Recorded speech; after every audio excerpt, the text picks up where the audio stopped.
এভাবে শলা কচুর ডাল রান্না করলে যারা শলা কচু খেতে পছন্দ করে না তারাও কিন্তু অনায়াসে পছন্দ করবে।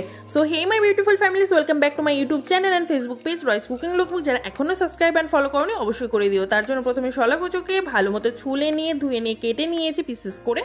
তারপর অন্যদিকে প্যান বসিয়ে দিয়েছি, প্যান গরম হয়ে গেলে অ্যাড করে দিয়েছি সর্ষের তেল। সর্ষের তেল গরম হয়ে গেলে দিয়ে দিতে হবে কালো জিরা ফোড়ন, দিয়ে দিতে হবে তেজপাতা, আর অ্যাড করতে হবে রসুন থেতো করে। অবশ্যই কিন্তু রসুনটা থেতো করে অ্যাড করবে, রসুন কিন্তু বেটে দিলে হবে না। আর তারপরে দিয়ে দিয়েছি 6 থেকে 7টা কাঁচা লঙ্কা চিড়ে।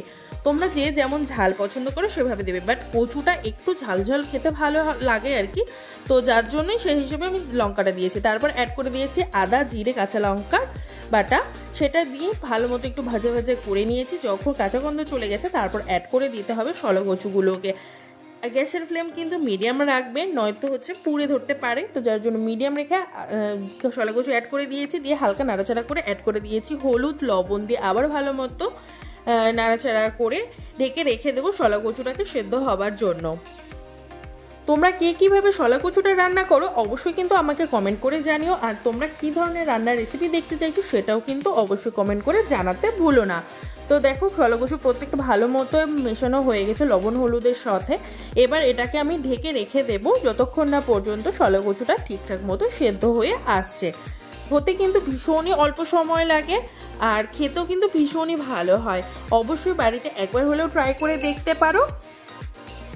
তো দেখো শলা কচু এদিকে সেদ্ধ হয়ে এসে, শলা কচু থেকে কতটা পরিমাণে জল ছেড়েছে বুঝতেই পারছো তো। সো এর জন্য এক্সট্রা করে কোনো জল দেওয়ার দরকার নেই, আর খুব তাড়াতাড়ি সেদ্ধও হয়ে যায় শলা কচুর এই ডালগুলো। তো দেখো শলা কচুটা থেকে জল যখন হালকা শুকিয়ে আসবে ততক্ষণ পর্যন্ত শলা কচুটাকে হালকা ভালো মতো ভাজতে থাকতে হবে, গ্যাসের ফ্লেমটা মিডিয়াম রেখে। যখন জল শুকিয়ে আসবে কিছুটা পরিমাণে অ্যাড করে দিতে হবে চিনি। আমি এখানে 3 চামচের মতো দিয়েছি চিনি। শলা কচুর এই ঘন্টটা একটু মিষ্টি মিষ্টি ঝাল ঝাল খেতে বেশি ভালো লাগে, তো যার জন্য চিনিটা আমি 3 চামচ অ্যাড করেছি। তোমরা তোমাদের পছন্দ মতো কিন্তু দেবে, যদি চিনি পছন্দ না করো তো অবশ্যই চিনিটা অ্যাড করবে না, ঠিক আছে। তো দেখো চিনিটা গলে এসে ভালো মতো কিন্তু এবার ভাজতে হবে। যেহেতু শলা কচুটা সেদ্ধ হয়ে গেছে তো আর এক্সট্রা করে ঢাকা দেওয়ার কোনো প্রয়োজন নেই। একটু সময় নিয়ে 5 থেকে 10 মিনিট মিডিয়াম আঁচে শলা কচুটাকে ভালো মতো ভাজতে থাকতে হবে। শলা কচুটা সেদ্ধ হয়ে গেলেও কিন্তু গলে যায়নি, তো বুঝতেই পারছো দেখে। তো এবার শলা কচুর খুন্তিতে হালকা একটু চাপ দিয়ে একদম পুরো মিশে যাবে। তো ততক্ষণ পর্যন্ত শলা কচুটাকে ভাজতে থাকতে হবে। ভাজতে ভাজতে দেখবে কড়া থেকে অটোমেটিকলি শলা কচুটাকে ছেড়ে ছেড়ে উঠে আসছে।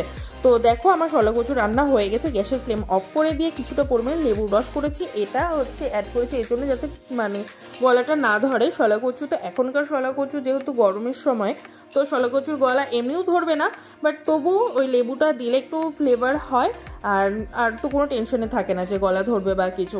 তো লেবু দিয়ে ভালো মতো নাড়াচাড়া হয়ে যাওয়ার পর অ্যাড করেছি ভেজে রাখা চিনেবাদাম। এটা আমি ড্রাই রোস্ট করেছিলাম, তোমরা চাইলে কিন্তু সেদ্ধ করা ছোলাও অ্যাড করতে পারো। আমি এখানে চিনেবাদামটা অ্যাড করেছি, বাদামটা দেওয়ার পরে টেস্টটা আরও ভালো হয় খেতে। তো অবশ্যই গরম ভাতের সাথে এটা সার্ভ করলে ভীষণই ভালো লাগবে। আর নামানোর পরে অবশ্যই ওপর দিয়ে একটু সর্ষের তেল অ্যাড করে দেবে।